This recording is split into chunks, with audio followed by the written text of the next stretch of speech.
Selamat siang Pak Dadi dan teman-teman. Kami dari kelompok 9 akan mempresentasikan tentang bahasa Indonesia diminati dan dipelajari oleh bangsa atau negara Amerika Serikat. Baik, sebelumnya saya akan memperkenalkan anggota kami. Yang pertama ada saya sendiri yang bernama Clarence Hannes Handoko dengan NIM 2020 60340. Yang kedua ada Dimas Gunawan dengan NIM 2019 60193. Yang ketiga ada Ivan Ikin dengan NIM 2020 60106. Yang terakhir ada Muhammad Fakih dengan NIM 2021 60272. Oke, bisa di next slide.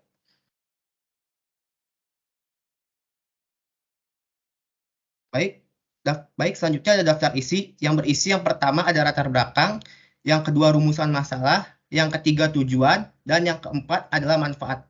Oke, next slide.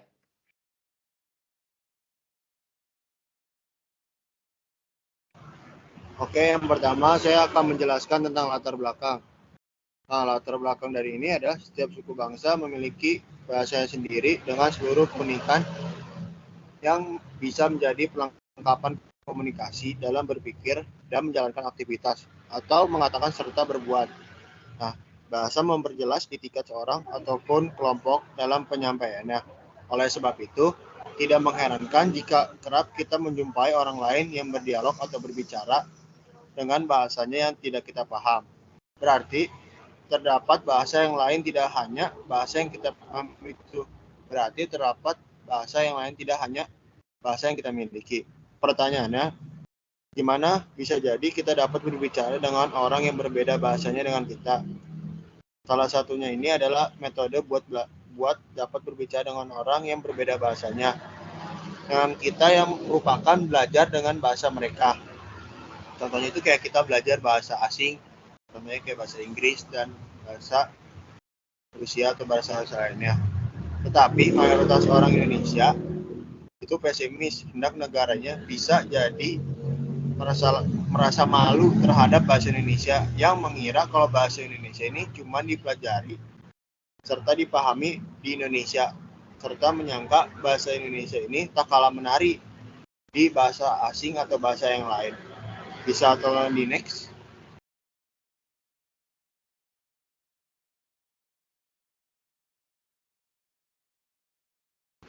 Bisa tolong di next. Yang kedua ini ada rumusan masalah. Yang kedua ini ada rumusan masalah. Mengapa bahasa Indonesia ini sangat diminati nih di negara Amerika Serikat? Nah, kita sebagai warga negara yang baik, tentunya kita harus bangga terhadap bahasa Indonesia. Meski belum mendunia seperti bahasa Inggris. Siapa sangka ternyata bahasa Indonesia sudah mulai diajarkan di Amerika Serikat sejak 1940-an. Pengajaran bahasa Indonesia di Indonesia tersebut dimulai di Yale University pada tahun 1940. Dua staf pengajar yaitu namanya Cliff Day dan Raymond Kennedy menginisiasi lahirnya kajian Asia Tenggara. Nah, Profesor Kennedy ini merupakan penulis dari Barcode in Indonesia tahun 1934. Ethnology of the Greater Sunda Island pada tahun 1935 dan Island of People of the Indies pada tahun 1934. Itu merupakan seorang cendekiawan dan turut mendukung kemerdekaan Indonesia pada tahun 1949. Nah, di dalam perjalanan dari Bandung ke Cirebon yang diberikan kepada Indonesia sebagai wujud kepedulian dan perjuangannya bangsa Indonesia. Bisa tahun di next. Nah, yang kedua ini adalah apa sih kehebataan bahasa Indonesia di dunia? Yang pertama ini bahasa yang paling banyak dipakai di luar negeri. Contohnya itu di Singapura, Amerika Serikat, di Malaysia, dan lain-lain. Yang kedua ini adalah bahasa yang paling populer di Australia atau bahasa yang paling mudah dimengerti. Soalnya bahasa Indonesia ini sangat gampang kalau kita pelajari di luar negeri. Yang ketiga ini adalah pusat studi di Indonesia di Afrika. Soalnya kalau di Afrika itu bahasa Indonesia ini sudah menjadi mata pelajaran atau mata kuliah di sana, atau menjadi bahasa pilihan di website klub sepak bola. Bisa tolong di next. Oke, selanjutnya akan dijelaskan oleh teman saya. Terima kasih.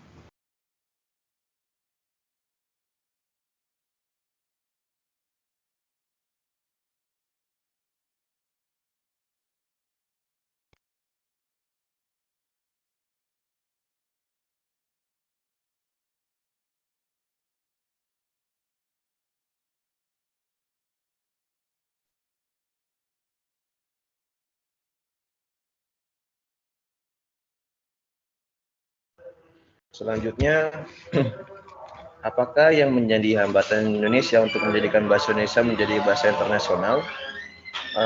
Saat ini di Korea Selatan terdapat kecenderungan masyarakat untuk belajar bahasa Indonesia.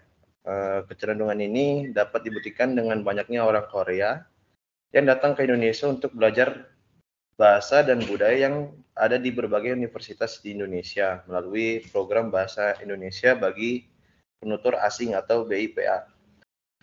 Pada saat ini, 3 universitas di Korea Selatan telah membuka jurusan yang berkaitan dengan bahasa Melayu Indonesia.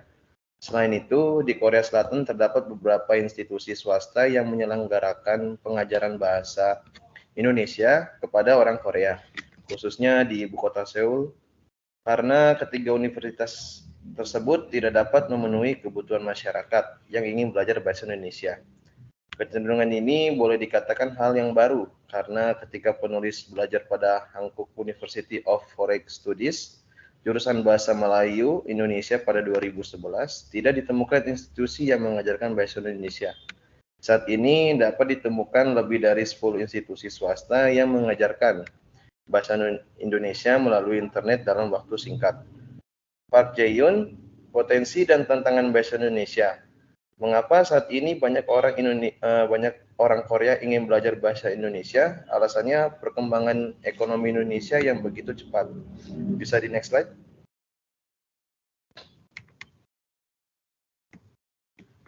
Selanjutnya, yang keempat, bagaimana cara mempertahankan bahasa Indonesia sebagai jati diri bangsa Indonesia?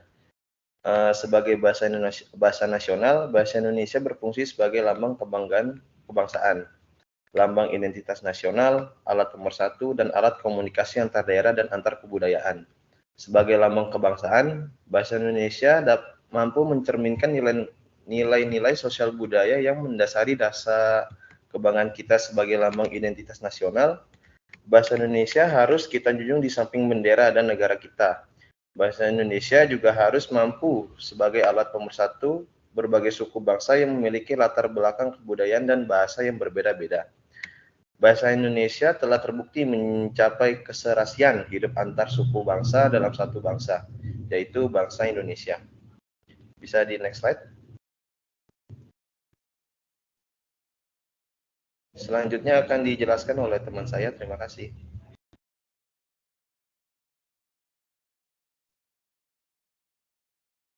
Selanjutnya, kita memasuki bab ketiga penutup, yaitu kesimpulan. Bahasa internasional merupakan bahasa asing atau bahasa kedua yang digunakan untuk komunikasi internasional. Bahasa internasional dipilih oleh PBB berdasarkan banyaknya pengguna atau penutur dan kepopulerannya. Terdapat 6 bahasa internasional, yaitu bahasa Inggris, bahasa Perancis, bahasa Spanyol, bahasa Rusia, bahasa Mandarin, dan bahasa Arab. Kemudian bahasa Indonesia mampu menjadi bahasa internasional jika kepopuleran dan penutur memadai. Optimisme untuk menjadi bahasa internasional dinyatakan dalam Undang-Undang Nomor 24 Tahun 2009 tentang bendera, bahasa, dan lambang negara, serta lagu kebangsaan. Berikut bunyi Pasal 44 Undang-Undang Nomor 24 Tahun 2009. Pemerintah meningkatkan fungsi bahasa Indonesia menjadi bahasa internasional secara bertahap, sistematis, dan berkelanjutan. Peningkatan fungsi bahasa Indonesia menjadi bahasa internasional sebagaimana dimaksud dalam ayat 1 dikoordinasi oleh lembaga bahasan. Ketentuan lebih lanjut mengenai peningkatan fungsi bahasa Indonesia menjadi bahasa internasional sebagaimana dimaksud pada ayat 1 diatur dalam peraturan pemerintah.